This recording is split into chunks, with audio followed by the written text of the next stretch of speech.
Assalamualaikum warahmatullahi wabarakatuh. Selamat datang di podcast kami yang membahas mengenai perkembangan modern Islam liberal. Dengan saya Muhammad Nofal Iksani dan teman saya. Sidna Kalimatun Nasihat. Sebelum mendiskusikan lebih jauh, alangkah baiknya kita mengetahui dan mendefinisikan apa itu Islam liberal. Baik, Islam liberal sendiri adalah sebuah aliran pemikiran dalam Islam yang menekankan pentingnya reinterpretasi atau penafsiran ulang ajaran-ajaran Islam sesuai dengan perkembangan zaman. Jadi pemikiran ini mendorong agar ajaran-ajaran Islam dapat dipahami dan diterapkan dalam konteks modern, terutama dalam konteks isu-isu seperti demokrasi, hak asasi manusia, ataupun kesetaraan gender dan pluralisme. Jadi intinya Islam liberal adalah upaya untuk menjaga relevansi ajaran Islam di era modern. Gitu. Iya, betul. Pendukung Islam liberal percaya bahwa teks-teks agama seperti Al-Quran ataupun hadis bukanlah sesuatu yang kaku, melainkan bisa dapat ditafsirkan sesuai dengan situasi dan kondisi sosial yang berubah. Mereka berargumen bahwa inti dari ajaran Islam ini adalah nilai-nilai universal menyeluruh yang bisa diterapkan kapan saja dan di mana saja asalkan kita memahami konteksnya. Dalam sejarahnya, kapan Islam liberal ini muncul dan siapa saja tokoh-tokoh pentingnya? Kalau kita lihat dari sejarahnya ya, moderasi Islam liberal itu muncul pada abad ke-19, terutama ya itu atas respons terhadap modernisasi dan kolonialisme umat muslim di dunia. Salah satu tokoh awalnya itu Muhammad Abduh dari Mesir,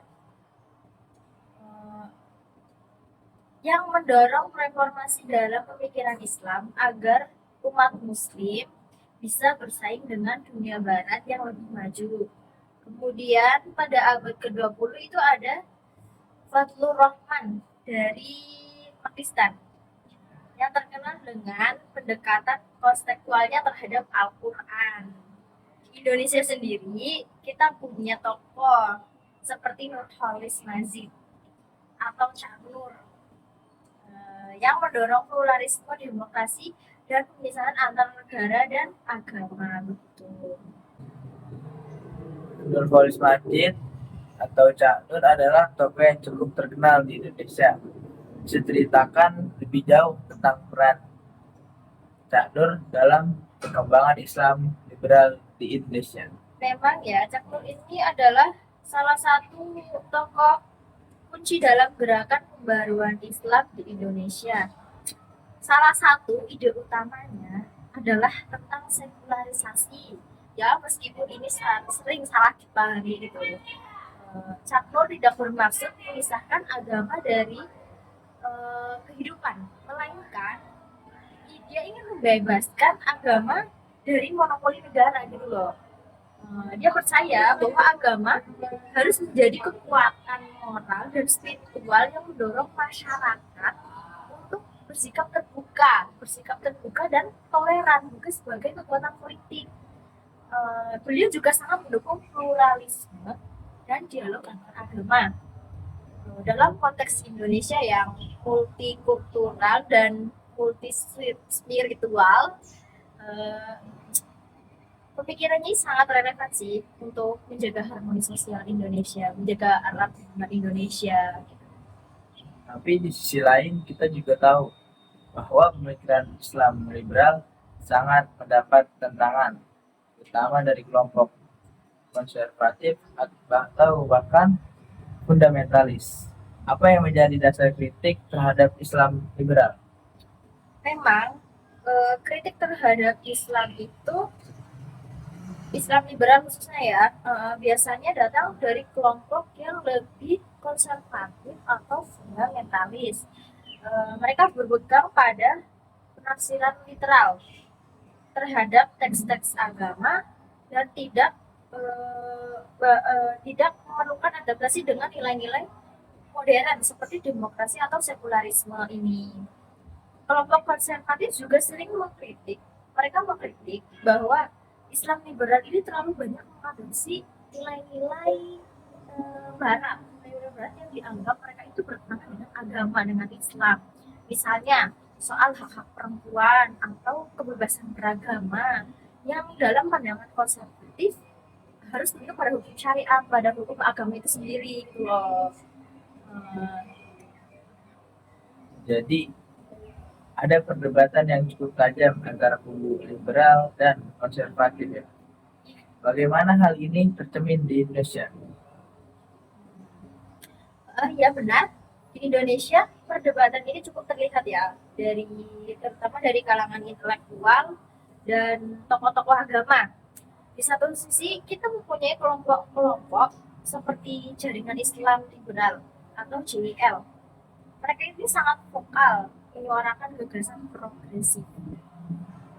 Di sisi lain juga ada kelompok konservatif yang mereka di mana menganggap pemikiran Islam liberal ini sebagai ancaman terhadap kemurnian ajaran agama Islam. Misalnya ya, isu tentang kesetaraan gender dan hak-hak perempuan. Ini yang paling sering jadi titik perdebatan sih. Kelompok liberal mendukung penuh atas peran perempuan dalam kehidupan politik. Sementara, melainkan kelompok konservatif sendiri cenderung mendasarkan peran perempuan pada aturan-aturan tradisional yang lebih terbatas. Kayak mereka itu lebih posesif terhadap perempuan dalam urusan agama gitu loh. Bicara soal hak-hak perempuan, saya ingat pernah mendengar diskusi menarik soal ini dalam konteks Islam liberal. Bagaimana Islam liberal memandang kesetaraan gender? Baik, Islam liberal ini melihat kesetaraan gender itu sebagai bagian dari ajaran Islam yang lebih luas tentang keadilan dan martabat manusia. Mereka itu menganggap kita itu sama gitu loh, setara dalam hadapan Allah, baik laki-laki maupun perempuan. Dan seharusnya memiliki hak yang sama baik dalam konteks politik, sosial, ekonomi, dan lain sebagainya. Ini berbeda dengan pandangan tradisional ya, yang mungkin menempatkan perempuan dalam peran domestik atau bisa memandang perempuan sebagai pihak yang lebih rendah, yang wanita lebih dibanding laki-laki gitu. Dalam beberapa aspek, seperti dalam pembagian warisan atau kesaksian di pengadilan. Kan perempuan sendiri itu tentunya dianggap rendah oleh laki-laki kan. Gitu. Dari masa Nabi pun perempuan udah dianggap rendah. Islam liberal ini mencoba mengkritisi dan menafsirkan ulang hal-hal seperti itu agar lebih sesuai dengan prinsip kesetaraan. Ya, liberal itu kayak kita enggak itu sama gitu loh, sama. Kita nggak ada perbedaan antara laki-laki dan perempuan. Perempuan boleh menyuarakan pendapat, boleh terdepan, boleh itu menurut saya. Sekarang dalam konteks global, bagaimana posisi Islam liberal di tengah perkembangan modern? Apakah ia memiliki pengaruh besar di dunia muslim secara umum?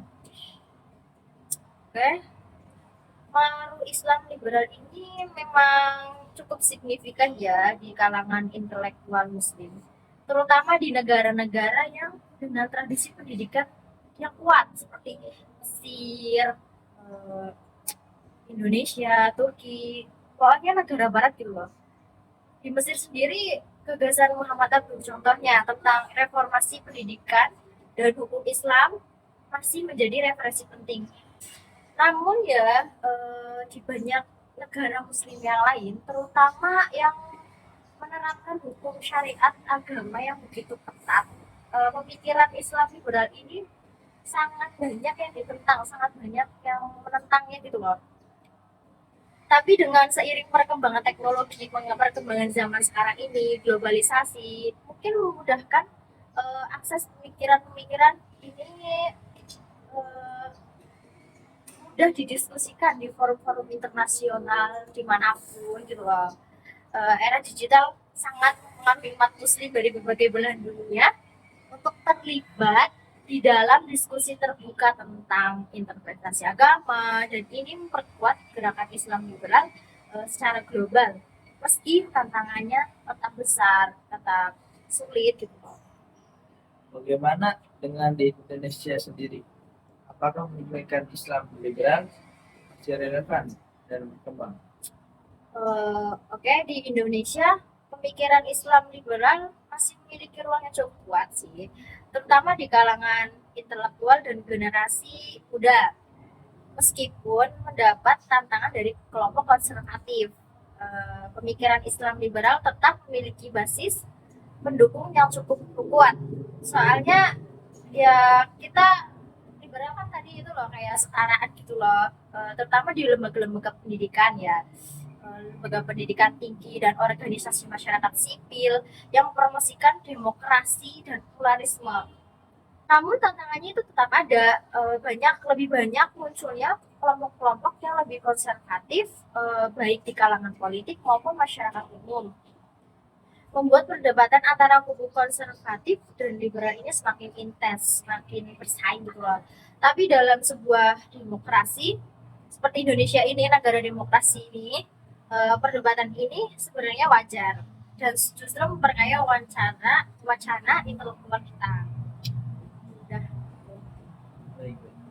Sebelum kita tutup, mungkin Mbak Jitna bisa memberikan pandangan mengenai masa depan Islam liberal, terutama di Indonesia. Menurut saya ya, tentang masa depan Islam liberal di Indonesia, kan kita sekarang ini hidup di era digital yang sangat canggih gitu loh. Dan memudahkan kita untuk mengakses informasi dari manapun, globalisasi muda, generasi muda Indonesia itu semakin terbuka terhadap nilai-nilai, ide-ide baru dan pluralisme. Mungkin saja ya relevan sebagai wacana alternatif yang mendorong toleransi, kesetaraan dan kemajuan. Menurut saya Indonesia akan lebih maju sih. Namun tentu saja tetap diperlukan upaya untuk menjaga dialog yang konstruktif ya, antara berbagai kubu, agar perbedaan ini itu dapat diolah menjadi suatu kekayaan intelektual yang harus dijaga gitu loh, bukan menjadi sumber perpecahan negara Indonesia gitu. Apalagi Indonesia sendiri itu masih menjunjung nilai-nilai religius yang tinggi, nilai spiritual yang masih tinggi gitu loh. Tantangannya justru datang dari mereka yang merasa pemikiran ini mengancam nilai-nilai tradisional mereka, mengancam nilai-nilai spiritual religius mereka gitu loh. Namun ya perlahan-lahan kita melihat bahwa dialog semacam ini semakin banyak diterima. Terima kasih banyak atas penjelasannya, Mbak Jitna. Sama-sama, senang bisa berbagi di sini. Semoga apa yang dijelaskan oleh Mbak Jitna bisa diambil. Amin. Sekian dari kami. Assalamualaikum warahmatullahi wabarakatuh. Assalamualaikum.